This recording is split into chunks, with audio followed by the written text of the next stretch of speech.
Саламатсыңарбы, урматтуу окуучулар? Кутмандуу күнүңөр менен. Бүгүнкү сабактын темасы коддоо жана декоддоо. Сабактын максаты коддоо жана декоддоо түшүнүктөрү менен таанышуу. Текстик маалыматты коддоо ыкмаларын карап чыгуу. Бир эле маалыматты биз ар кандай ыкма менен бере алабыз. Оозеки, мимика же жаңсоо, сүрөт же математика формулалар деле. Өзүнүн ишинин көп убактысында адам маалыматты кодго айландырып турат. Мисалы, ноталык белгилердин жардамы менен музыканы кодго айландырышат. Штрих-коддун жардамы менен супермаркеттеги товарлардын номерлери, флотто желектер алифбесинин же радистерде Морзенин алифбесинин жардамы менен маалыматтар берилет. Тегил же бул белгилердин маанисин адамдар бирдей түшүнүп билүү үчүн алар алдын ала маалымат алмашуунун жалпы кодун иштеп чыгышат. Маалыматты эмне үчүн кодго айландырат? Маалыматты коргоо үчүн. Маалыматты кыска нуска жазуу жана берүү үчүн. Маалыматты иштетүү жана берүүнү жөнөкөйлөтүү үчүн.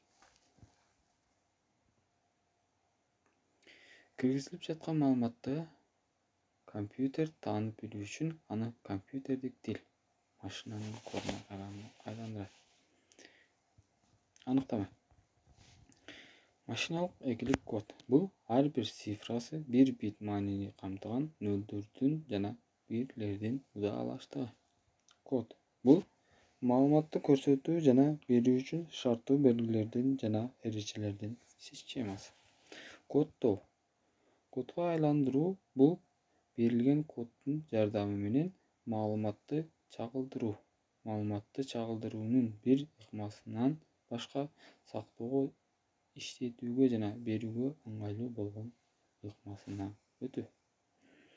Кодду жандандыруу. Башкача айтканда, декоддоо.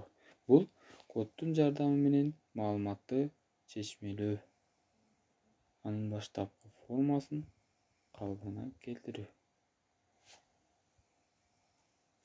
Коддоонун максатына жараша маалыматты коддоо ыкмасын тандашат. Мисалы үчүн, графикалык сөздөр же белгилердин жардамы менен, сандардын жардамы менен, символдук алфавит символдордун жардамы менен. Текстик маалыматты кодго айландыруу. Тексттерди сан аркылуу кодго айландыруунун бир варианты бул тамгаларды алардын алфавиттеги номерлери менен алмаштыруу. Мисалы, китеп деген сөзүн ар бир тамгасын алфавиттеги туура келген номери менен белгилеп чыгалы.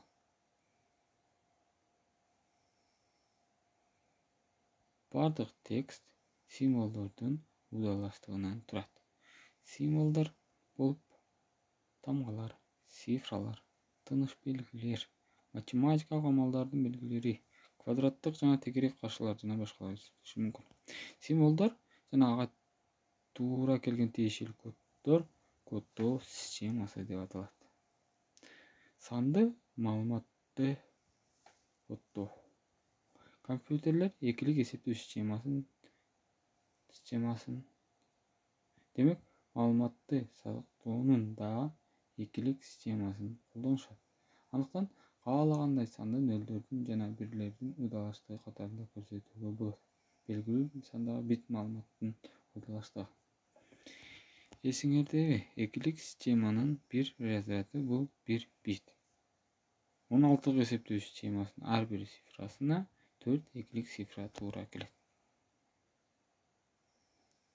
16 эсептөө системасындагы 6 санына экилик эсептөө системасындагы 0, 1, 1, 0 саны туура келсе, ошондой эле А санына 10, 10 деген сан туура келет.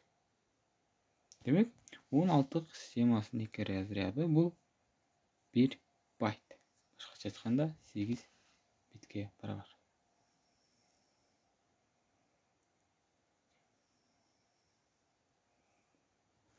Азыркы компьютерде маалымат байттар менен коддолот. Ошондуктан көпчүлүк учурда 16 эсептөө системасын колдонуу ыңгайлуу. Кээ бир байттардын маанилерин адамга түшүнүктүү белгилерге, тамга же цифра которуу үчүн компьютер ар бир белгиге белгилүү маанидеги байт бекитилген коддук таблицаларды колдонот. Ушуну менен бүгүнкү сабагыбыз аягына келип жетти. Келесі сабақта амандашқанша сақ саламатта қалыңыздар.